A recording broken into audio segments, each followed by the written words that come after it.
Assalamualaikum warahmatullahi wabarakatuh. Bertemu lagi bersama saya Rizman Nur Hakim di channel Millennial Citizenship. Dimanapun, kapanpun kalian berada, belajar pendidikan Pancasila dan kewarganegaraannya tetap channel Millennial Citizenship. Pada video kali ini kita akan membahas perbedaan antara lembaga legislatif dan lembaga eksekutif. Menuju tahun 2024, kita sering mendengar bahwa tahun 2024 atau mungkin sekarang itu merupakan musim politik. Apakah musim politik itu sama halnya dengan musim hujan? Ya, tentu berbeda, karena musim politik ini tidak berkaitan dengan kondisi alam. Dan apakah sama seperti musim hujan harus sedia payung sebelum hujan? Ya, mungkin kalaupun sama, payung yang dimaksud adalah bukan payung dalam arti sebenarnya. Payung yang dimaksud bisa jadi adalah pengetahuan.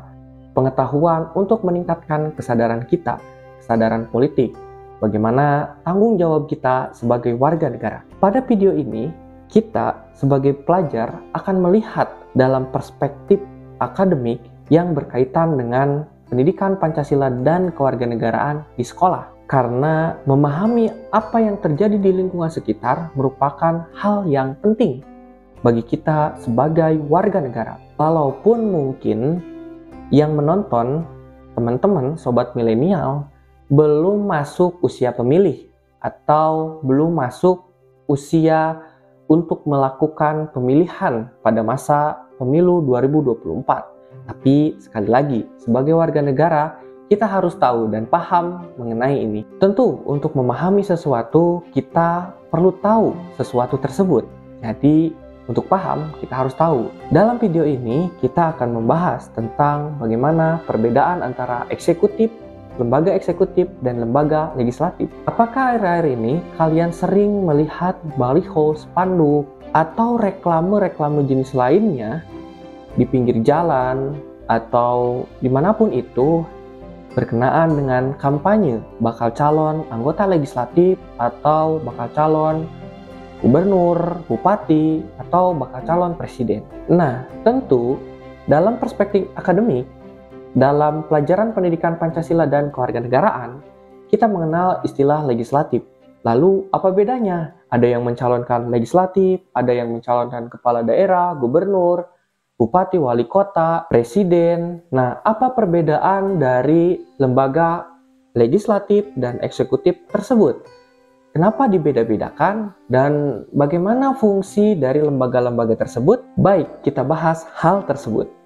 Mari kita mulai dari pembagian kekuasaan. Pembagian kekuasaan menurut Montesquieu dibagi menjadi 3. Ada kekuasaan legislatif, eksekutif, dan yudikatif. Kekuasaan legislatif adalah kekuasaan untuk membuat dan membentuk undang-undang. Kemudian kekuasaan eksekutif yaitu kekuasaan untuk melaksanakan undang-undang.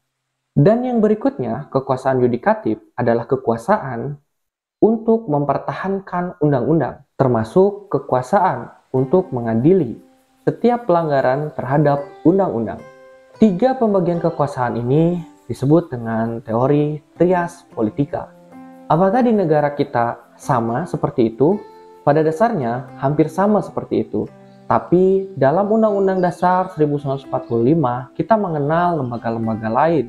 Tentu ada istilah-istilah lain selain dari 3 istilah tersebut. Hal ini jika kalian sekarang merupakan kelas 10 SMA, kalian bisa lihat ini di materi semester 1 itu ada tentang pembagian kekuasaan. Di dalam Undang-Undang Dasar 1945 tentu ada lembaga-lembaga lain yang kemudian kita kenal dengan istilah-istilah lain.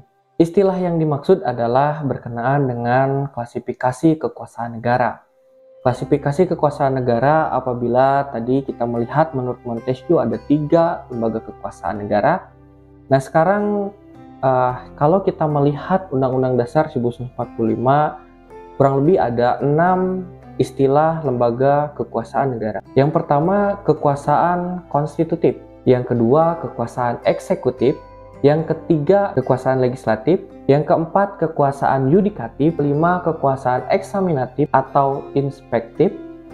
Yang keenam, kekuasaan moneter. Kita mulai dari kekuasaan konstitutif. yaitu kekuasaan untuk mengubah dan menetapkan Undang-Undang Dasar 1945. Apabila kekuasaan negaranya diklasifikasikan dengan istilah konstitutif, apabila di negara kita lembaga negaranya bernama MPR, Majelis Permusyawaratan Rakyat. Kemudian kekuasaan eksekutif. Sama halnya pengertiannya seperti tadi. Kekuasaan eksekutif yaitu kekuasaan untuk melaksanakan undang-undang atau menjalankan undang-undang dan menyelenggarakan pemerintahan negara. Jika istilah kekuasaannya adalah kekuasaan eksekutif, lembaga negaranya adalah presiden. Ya tentu dengan wakil presiden dan menteri-menteri sebagai lembaga kekuasaan eksekutif. Yang berikutnya adalah kekuasaan legislatif, yaitu kekuasaan untuk membentuk undang-undang. Kekuasaan ini di negara kita dipegang oleh lembaga negara Dewan Perwakilan Rakyat atau DPR dan DPD.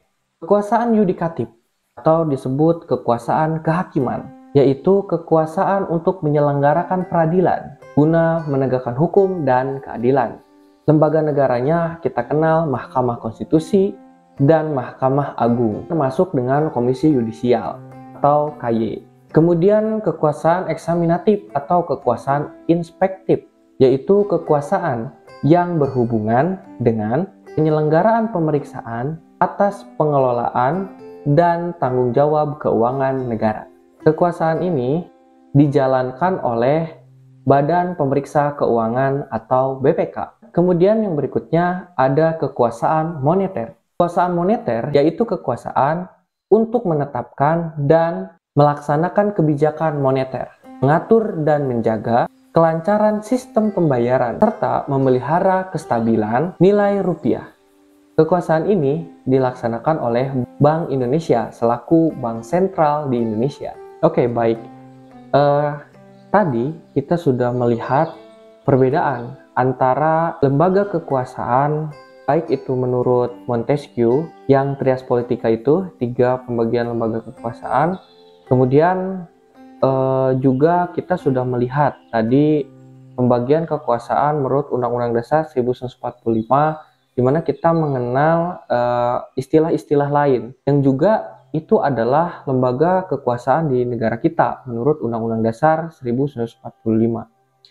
Pada dasarnya, kita sudah melihat perbedaan antara lembaga legislatif dan lembaga eksekutif. Lembaga legislatif adalah sebuah lembaga yang membuat peraturan perundang-undangan. Hal ini tentu lembaga negaranya bernama DPR dan DPD apabila berada di tingkat pusat. Kemudian eksekutif itu adalah lembaga yang menjalankan perundang-undangan atau melaksanakan perundang-undangan. Selain itu juga tugasnya adalah melakukan penyelenggaraan pemerintahan negara. Pada dasarnya, hal tersebut merupakan 2 hal yang berbeda. Tentu harus diurusi oleh lembaga negara yang berbeda dan orang-orang yang berbeda. Kita belum membahas bagaimana lembaga kekuasaan itu bertugas. Nah, secara umum berarti minimal pada video kali ini, teman-teman sobat milenial sudah bisa membedakan garis besar lembaga legislatif untuk membuat peraturan perundang-undangan dan eksekutif adalah untuk melaksanakan perundang-undangan dan menjalankan pemerintahan negara. Tentu dalam prakteknya di legislatif ada DPR, ada DPD, kemudian di eksekutif juga ada presiden dengan tugas-tugas dan kewenangannya. Nah, kalau di legislatif, di DPR, itu DPR kita juga belum berbicara kewenangan DPR-nya. Sebetulnya bukan hanya membuat peraturan perundang-undangan. Seperti ada 3 tugas pokok dari DPR, yaitu legislasi, kemudian pengawasan, kemudian budgeting atau anggaran. Legislasi ini tentu berkaitan dengan pembuatan peraturan perundang-undangan. Kemudian pengawasan ini berkaitan dengan mengawasi bagaimana jalannya pemerintahan, karena di DPR ini biasanya bermitra dengan lembaga-lembaga eksekutif. Misalnya komisi tertentu bermitra dengan kementerian tertentu, DPR mengawasi dari kinerja lembaga eksekutif kementerian tersebut. Kemudian ada budgeting atau anggaran ya. Nah, itu kita nanti akan bahas di video berikutnya bagaimana tugas-tugas dari legislatif dan bagaimana tugas-tugas dari eksekutif. Tentunya sekali lagi bahwa kedua lembaga tersebut berbeda, dan pada perhelatan nanti pemilu 2024 minimal kita tahu bagaimana perbedaan dari tugas-tugas lembaga negara tersebut, dan kita juga tahu harus menentukan memilih yang mana, bagaimana lembaga tersebut akan berjalan, lembaga kekuasaan itu akan terjalan, yang harus dihuni, yang harus ditempati oleh orang-orang yang punya kompetensi untuk menunjang agar berjalannya dengan lancar dari tugas lembaga-lembaga tersebut. Sekali lagi, kita harus mengetahui, memahami hal ini. Hal itu berkaitan dengan tanggung jawab kita sebagai warga negara. Minimal pengetahuan ketika kita tahu perbedaan antara legislatif dan eksekutif, itu akan meningkatkan kesadaran kita. Bagaimana kita bernegara dan memahami bagaimana lembaga negara itu berjalan dan bertugas. Terima kasih atas segala perhatiannya. Itu saja untuk video pada kesempatan kali ini. Sampai jumpa di video berikutnya. Wassalamualaikum warahmatullahi wabarakatuh.